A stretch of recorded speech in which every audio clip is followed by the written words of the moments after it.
স্বাগতম তোমাদের প্রিয় চ্যানেল অধ্যয়ন শুরু করার আগে বইটি খুলে রাখুন আর আমার সাথে পড়তে থাকুন। আমাদের এই ছোট্ট চ্যানেলটি সাবস্ক্রাইব করতে ভুলবেন না। চলুন শুরু করি।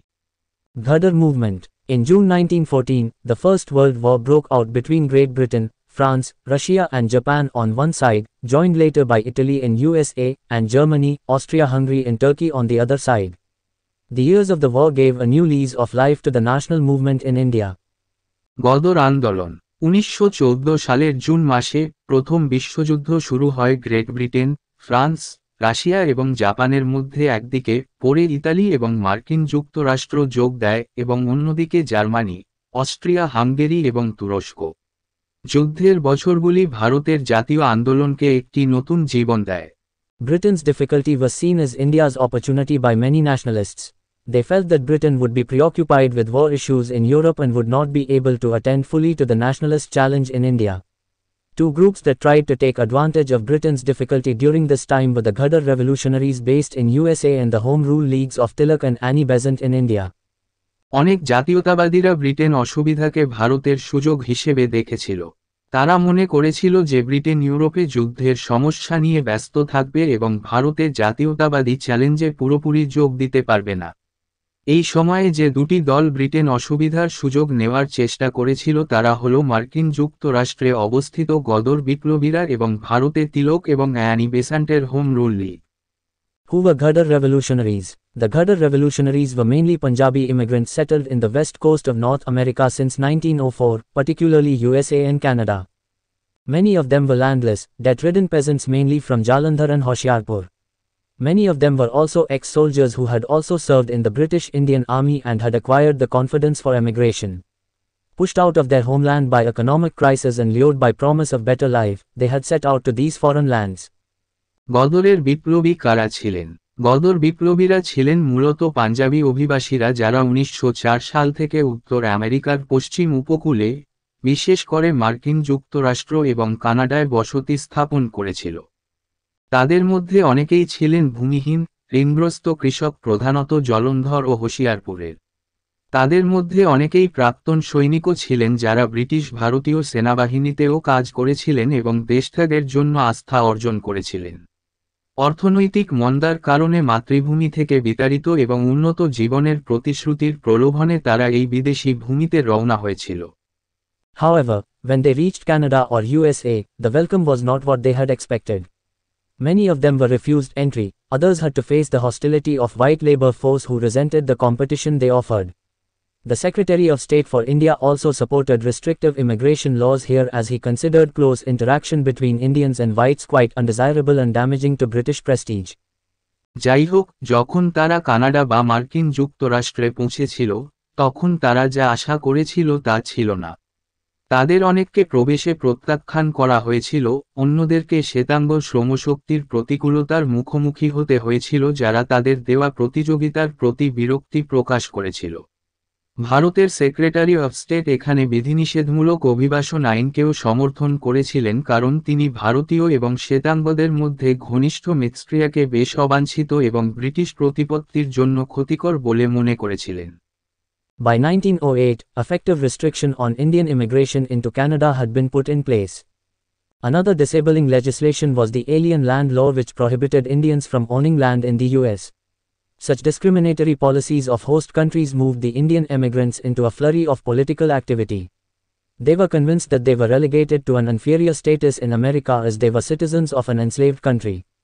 Hence, they decided to organize themselves with the aim of securing India's freedom from the British rule. 1908 সাল নাগাদ কানাডায় ভারতীয় অভিবাসনের উপর কার্যকর নিষেধাজ্ঞা জারি করা হয়েছিল। আরেকটি অক্ষম আইন ছিল এলিয়েন ল্যান্ড আইন যা ভারতীয়দের মার্কিন যুক্তরাষ্ট্রে জমির মালিকানা নিষিদ্ধ করেছিল। স্বাগতিক দেশগুলির এই ধরনের বৈষম্যমূলক নীতি ভারতীয় অভিবাসীদের রাজনৈতিক কর্মকাণ্ডে উত্তেজিত করে। তারা নিশ্চিত ছিল যে তারা আমেরিকায় একটি নিকৃষ্ট মর্যাদায় নিগৃহীত হয়েছিল কারণ তারা একটি ক্রীতদাস দেশের নাগরিক ছিল। তাই, ব্রিটিশ শাসন থেকে ভারতের স্বাধীনতা সুরক্ষিত করার লক্ষ্যে তারা নিজেদের সংগঠিত করার সিদ্ধান্ত নেয়। Tarak Nath Das, 1884 to 1958, an Indian student, emerged as one of the first leaders of Indian community in North America and understood quite well that while the British encouraged emigration of Indian laborers to places such as Fiji, where they were needed by British planters, they discouraged their emigration to North America where they ran chances of coming in contact with modern ideas of freedom and liberty. Tarak Nath Das 1884 থেকে 1958 একজন ভারতীয় ছাত্র, উত্তর আমেরিকায় ভারতীয় সম্প্রদায়ের প্রথম নেতাদের একজন হিসাবে আবির্ভূত হন এবং বেশ ভালোভাবে বুঝতে পেরেছিলেন যে ব্রিটিশরা ভারতীয় শ্রমিকদের ফিজির মতো জায়গায় দেশত্যাগ করতে উৎসাহিত করেছিল, যেখানে তাদের প্রয়োজন ছিল। ব্রিটিশ প্ল্যান্টার তারা উত্তর আমেরিকায় তাদের দেশত্যাগকে নিরুৎসাহিত করেছিল যেখানে তারা স্বাধীনতা ও স্বাধীনতার আধুনিক ধারণার সংস্পর্শে আসার সম্ভাবনা নিয়েছিল। Early activities of the Ghadarites. In 1907, Circular A. Azad, Circular of Liberty, was published by Ramnath Puri, a political exile, which extended support to the Swadeshi movement. Free Hindustan, 1908, a paper, was started by Tarak Nath Das. গোদারাইটদের প্রাথমিক কার্যক্রম 1907 সালে রাজনৈতিক নির্বাসিত রামনাথ পুরী দ্বারা circular ই আজাদ, স্বাধীনতার circular প্রকাশিত হয়েছিল, যা স্বদেশী আন্দোলনকে সমর্থন করেছিল। ফ্রি হিন্দুস্তান 1908 একটি কাগজ তারক নাথ দাস শুরু করেছিলেন। Swadesh Sevak Home in Vancouver was set up by G.D. Kumar on the lines of India House in London. Kumar also started a paper in Gurumukhi by the name of Swadesh Sevak, asking the Indian troops to rise in revolt. Consequently, Tarak Nath and G.D. Kumar were soon driven out of Vancouver and in 1910, they together founded the United India House in Seattle, USA, where weekly meeting of Indian laborers were organized. লন্ডনের India হাউসের আদলে ভ্যাঙ্কুভারে স্বদেশ সেবক home গড়ে তোলেন GD. Kumar. Kumar গুরুমুখীতে স্বদেশ সেবক নামে একটি কাগজও শুরু করেছিলেন, ভারতীয় সেনাদের বিদ্রোহ করতে বলেছিলেন।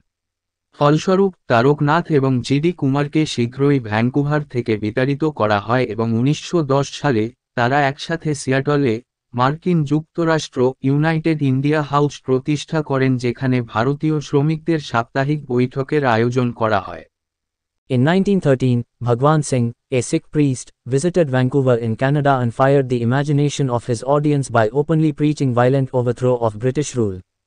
1913 সালে ভগবান সিং, একজন শিখ ধর্মযাজক, কানাডার ভ্যানকুভারে গিয়েছিলেন এবং প্রকাশ্যে ব্রিটিশ শাসনের সহিংস উৎখাতের প্রচার করে তার শ্রোতাদের কল্পনাকে উড়িয়ে দিয়েছিলেন। Such early activities aroused national consciousness and created feeling of solidarity among immigrant Indians in North America. And when they failed to arouse any sympathetic response from the host government, the simmering discontent grew into a revolutionary movement. এই ধরনের প্রাথমিক কার্যক্রম জাতীয় চেতনা জাগিয়েছে এবং উত্তর আমেরিকায় অভিবাসী ভারতীয়দের মধ্যে সংহতির অনুভূতি তৈরি করেছে। এবং যখন তারা হোস্ট সরকারের কাছ থেকে কোনো সহানুভূতিশীল প্রতিক্রিয়া জাগিয়ে তুলতে ব্যর্থ হয়, তখন উত্তপ্ত অসন্তোষ বিপ্লবী আন্দোলনে পরিণত হয়। Formation of Ghadar Party. Lala Hardayal, 1884 to 1939, Lala was a revolutionary leader, a key leader in the formation of the Ghadar Party, an intellectual who had turned down a career in the Indian civil service. He was born in Delhi in a Punjabi family and graduated in Sanskrit from St. Stephen's College, Delhi. In 1907, he wrote a letter to the Indian sociologist, in which he explored anarchist ideas. The letter and other harsh articles he wrote in leading newspapers criticizing the British rule brought him under police surveillance. In 1909, he moved to Paris on the advice of Lala Lajpat Rai and worked as editor of Vande Mataram. However, not finding happiness there, he wandered and started leading an ascetic life, eating boiled food, sleeping on floor and meditating in seclusion. Bhai Parmanand, a missionary of the Arya Samaj, persuaded him to go to the USA.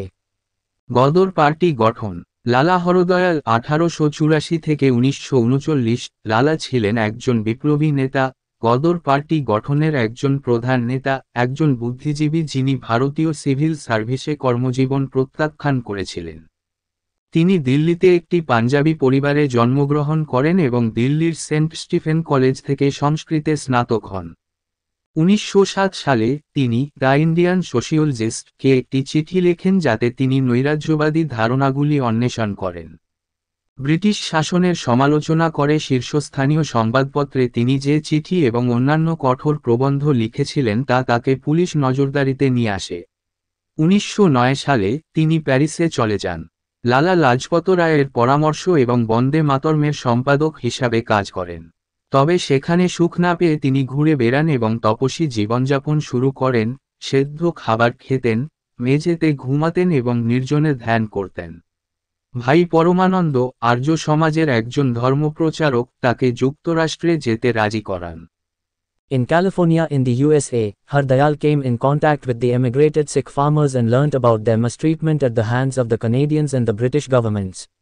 The first decades of the 20th century saw large-scale emigration from Punjab to Pacific coast of North America owing to economic depression and agrarian unrest in Punjab.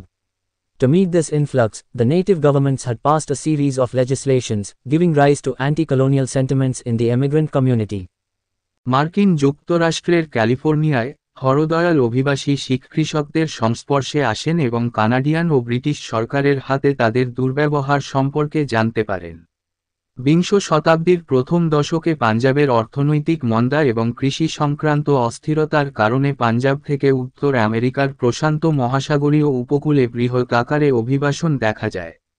এই প্রবাহ মেটাতে দেশীয় সরকারগুলি অভিবাসী সম্প্রদায়ের মধ্যে ঔপনিবেশিক বিরোধী অনুভূতির জন্ম দিয়ে একাধিক আইন পাস করেছিল। Subsequently, Har Dayal set up Guru Gobind Singh Sahib Educational Scholarship for Indian students with the help of Tarak Nath Das and others, and even set up a residence for these students in USA, on the lines of India House of Shyamji Krishna Varma. When Basant Kumar Bishwas threw a bomb on Viceroy Lord Hardinge, Delhi, 1912, it convinced him that revolutionary spirit was still alive in India. He visited the Nalanda Club comprising nationalist students and thoroughly rejoiced. পরবর্তীকালে হরদয়াল তারক নাথ দাস এবং অন্যান্যদের সহায়তায় ভারতীয় ছাত্রদের জন্য গুরু গোবিন্দ সিং সাহেব শিক্ষাগত বৃত্তি স্থাপন করেন এবং এমনকি শ্যামজি কৃষ্ণ ভার্মার ইন্ডিয়া হাউসের আদলে এই ছাত্রদের জন্য মার্কিন যুক্তরাষ্ট্রে একটি আবাস স্থাপন করেন। যখন বসন্ত কুমার বিশ্বাস ভাইসরয় লর্ড হার্ডিঞ্জের উপর বোমা নিক্ষেপ করেন, দিল্লি, 1912, তখন এটি তাকে নিশ্চিত করেছিল যে বিপ্লবী চেতনা ভারতে এখনও বেঁচে আছে। তিনি জাতীয়তাবাদী ছাত্রদের নিয়ে নালন্দা ক্লাব পরিদর্শন করেন এবং পুঙ্খানুপুঙ্খভাবে আনন্দিত হন।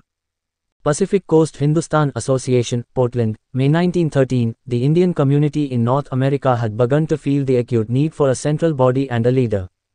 Consequently, in May 1913, Lala Har Dayal, a political exile from India, assumed the leadership and founded the Hindi Association in Portland, also known as the Pacific Coast Hindustan Association. At the first meeting of the association, Baba Sohan Singh Bhakna, Ghadari Baba, was elected the president, Lala Har Dayal the general secretary and Pandit Kanshi Ram Maroli the treasurer. Har Dayal's active supporters were Ramchandra and Barakatullah. Other prominent persons attending the meeting included Bhai Parmanand and Harnam Singh Tundilat. Pacific Coast Hindustan Association, Portland, May 1913, উত্তর আমেরিকার ভারতীয় সম্প্রদায়ের একটি কেন্দ্রীয় সংস্থা এবং একজন নেতার তীব্র প্রয়োজন অনুভব করতে শুরু করেছিল। ফলস্বরূপ 1913 সালের মে মাসে ভারত থেকে রাজনৈতিক নির্বাসিত লালা হর দয়াল নেতৃত্ব গ্রহণ করেন এবং পোর্টল্যান্ডে হিন্দি অ্যাসোসিয়েশন প্রতিষ্ঠা করেন, যা প্যাসিফিক কোস্ট হিন্দুস্তান অ্যাসোসিয়েশন নামেও পরিচিত। অ্যাসোসিয়েশনের প্রথম সভায় বাবা সোহান সিং ভাকনা, গোদারি বাবা, সভাপতি, লালা হর দয়াল সাধারণ সম্পাদক এবং পণ্ডিত কাশিরাম মারলি কোষাধ্যক্ষ নির্বাচিত হন। হরদয়ালের সক্রিয় সমর্থক ছিলেন রামচন্দ্র ও বরকতুল্লাহ। সভায় উপস্থিত অন্যান্য বিশিষ্ট ব্যক্তিদের মধ্যে ভাই পরমানন্দ এবং হারনাম সিং টুন্ডিলাট অন্তর্ভুক্ত ছিলেন। At the meeting, Har Dayal stated, "Do not fight the Americans, but use the freedom that is available in the US to fight the British. You will never be treated as equals by the Americans until you are free in your own land.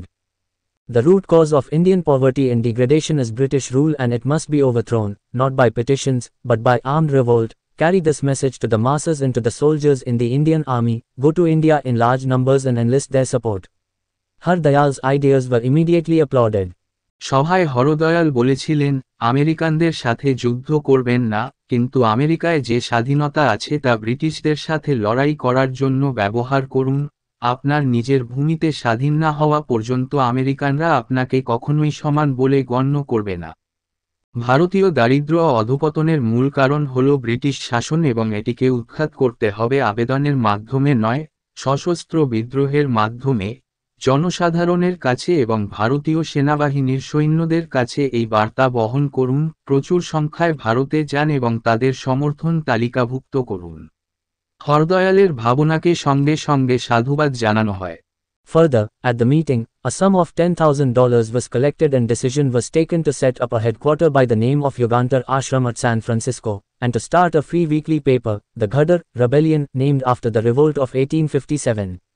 The paper propagated pro-independence and anti-British ideas. আরও সভায় $10,000 সংগ্রহ করা হয় এবং সান ফ্রান্সিসকোতে যুগান্তর আশ্রম নামে একটি সদর দফতর স্থাপনের এবং 1857 সালের বিদ্রোহের নামানুসারে একটি বিনামূল্যের সাপ্তাহিক পত্রিকা চালু করার সিদ্ধান্ত নেওয়া হয়। কাগজটি স্বাধীনতার পক্ষে এবং ব্রিটিশ বিরোধী ধারণা প্রচার করেছিল। Hindustan Ghadar Party, November 1913. Later, in November 1913 at San Francisco, the name of the Hindi Association was changed to the Hindustan Ghadar Party. The party was said to have active members in other countries as well, such as Japan, China, Philippines, Malay, Singapore, Thailand, South Africa and Mexico. Hindustan Ghadar party November 1913 পরে 1913 সালের নভেম্বরে সান ফ্রান্সিসকোতে হিন্দি অ্যাসোসিয়েশনের নাম পরিবর্তন করে Hindustan Ghadar party করা হয়। দলটির অন্যান্য দেশেও সক্রিয় সদস্য রয়েছে, যেমন জাপান, চীন, ফিলিপাইন, মালয়, সিঙ্গাপুর, থাইল্যান্ড, দক্ষিণ আফ্রিকা এবং মেক্সিকোতে। Other prominent Ghadarites included Baba Gurmukh Singh, Kartar Singh Sarabha, Rahmat Ali Shah, Bhai Parmananda. অন্যান্য বিশিষ্ট গদরীয়দের মধ্যে ছিলেন বাবা গুরমুখ সিং, কর্তার সিং সারাভা, রহমত আলী শাহ, ভাই পরমানন্দ। এখানেই এই ভিডিওটি শেষ করলাম। পরবর্তী ভিডিওতে আমরা বাকিটা পড়ব।